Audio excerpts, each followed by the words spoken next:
Hi, class. My name is Jennifer Palmer, and this is my introduction.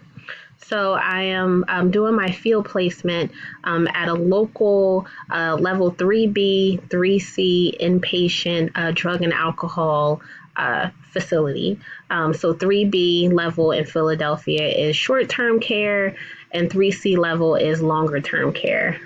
Specifically, this agency works only with individuals who are transgender or gender nonconforming community. So it's a really special location for that population to receive drug and alcohol treatment.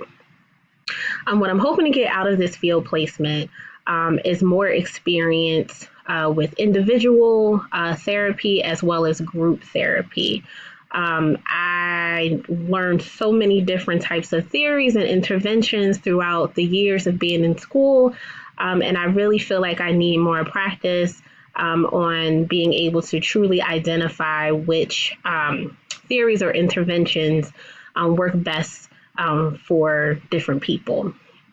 Also, I have little experience facilitating therapeutic groups. I do have experience talking to a group and facilitating non-clinical groups, but I really want to learn how to facilitate a therapeutic group. That way I can have that as an extra tool to utilize when I'm finished graduating. How do I expect this field experience to be different from my last placement?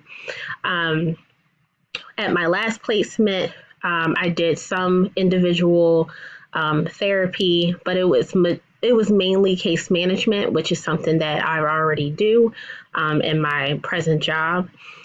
So in this field placement, I really anticipate doing more clinical work, again, more group therapy, as well as learning about this population. I am very new to working with the trans community. It is something that I have been interested in working the population I've been wanting to work with for a long time. So I'm pretty excited about that.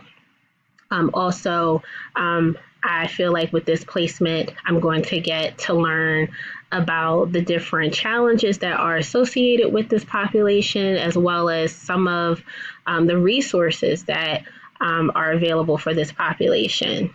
In addition to that, I know I will be able to do a lot of advocacy work. I'm big on advocacy, so being able to be entrenched in that type of work is really exciting for me. So all in all, I feel like this field placement experience that I'm going to have now will definitely be more clinical based, in addition to doing some macro things as well, but mostly clinical based, which is something that I look forward to doing. So I hope everyone have a great semester and good luck.